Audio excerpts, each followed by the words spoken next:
US ba o United Kingdom?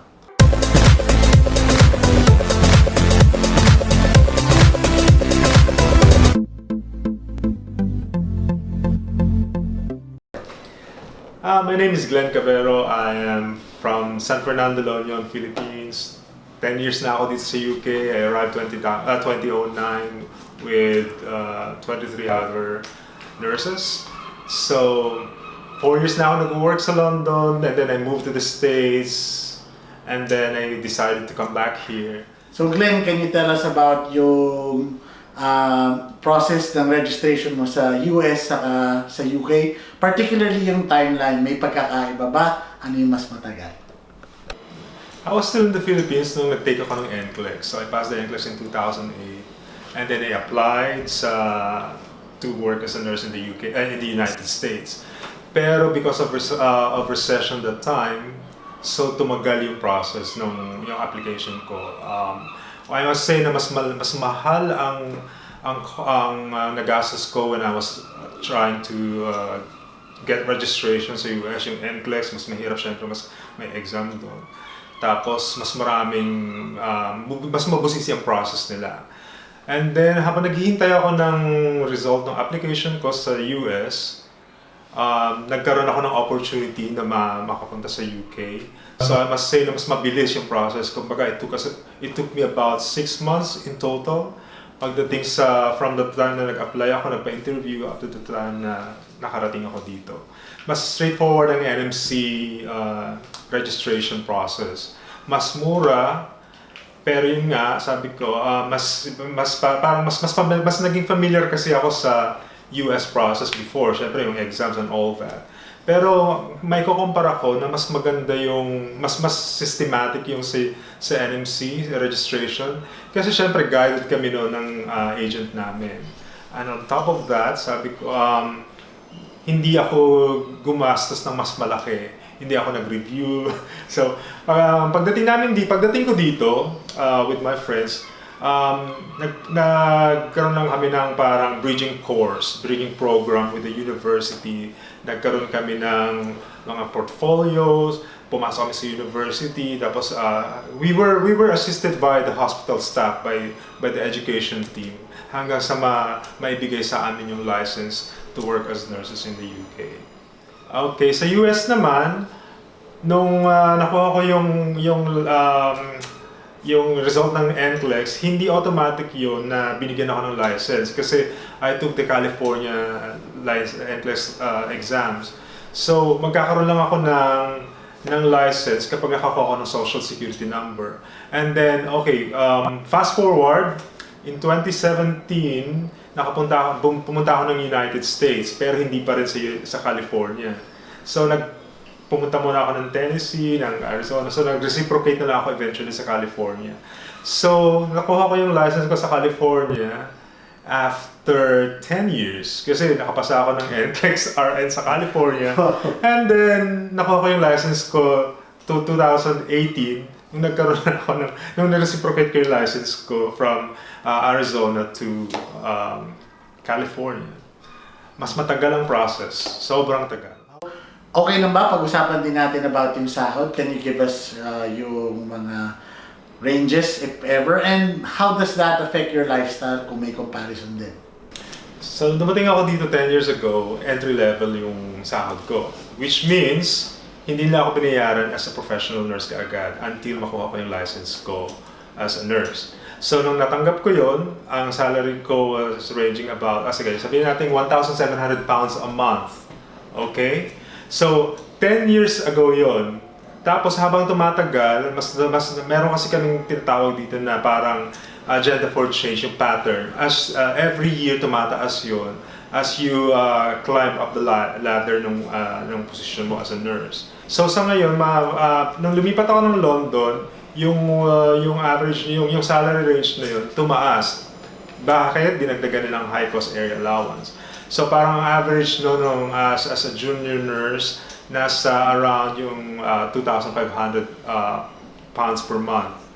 So ngayon, nung umalis ako sa National Health Services, sa government hospital, mas marami na kasi ako na experience. So nung inofferan ako ng work ko, ng employer ko, considering all my clinical experience in the past, kumbaga masasabi ko na mas malaki siya significantly as before.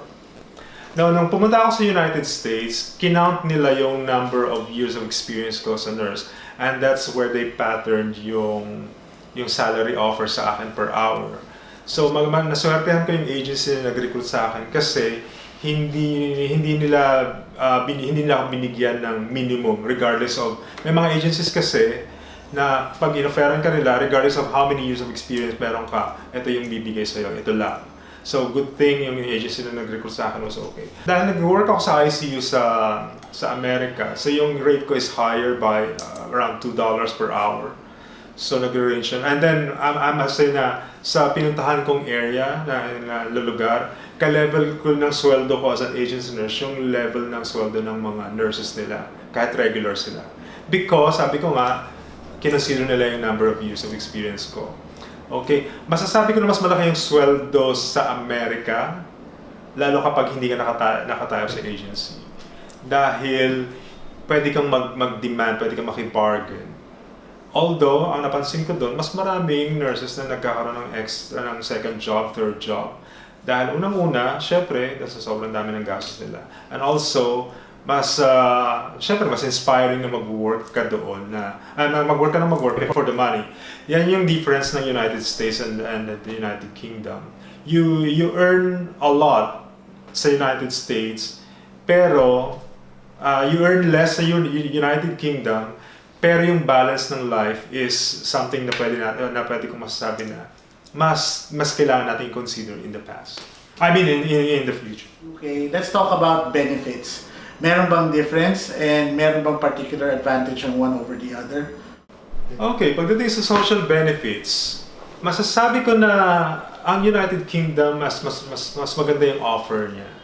Okay? Like for example, yung annual leave entitlement sa United Kingdom, if you work for the National Health Services, 7 weeks yan. If you work for the private companies, mga 5 weeks approximately. Paid annual leave yun. Sa United States, yung nagpunta ako doon, I was offered 2 weeks for 2 years because I was tied up in an agency. But apparently, according to some, hindi daw lahat ng companies would offer the same number of weeks of paid annual leaves. Depende yan sa kumpanya mo. Sa United Kingdom, it's more standardized. So, kumbaga, that's according, parang nasa legislation ng United Kingdom yan. Isa sa mga na-appreciate ko sa United Kingdom is of course yung free medical services. Like sa ngayon I must say na may mga instances na nangailangan ako ng medical services. And good thing I'm here in the United Kingdom, so wala akong binayaran. When I was in the States, I was paying money for my health insurance, pero hindi niya cover lahat. Meron akong tinatawag na copay. Okay? Ang copay na yon, kapag nagkaroon ako nag-incur ako ng, let's say, hospital bill around 100,000 and I'll be copaying 30%, I have to shell out $30,000 for that. And syempre, sabi ko nga, sa United Kingdom, libre lang lahat ng yan. Let's talk about career now, Glenn.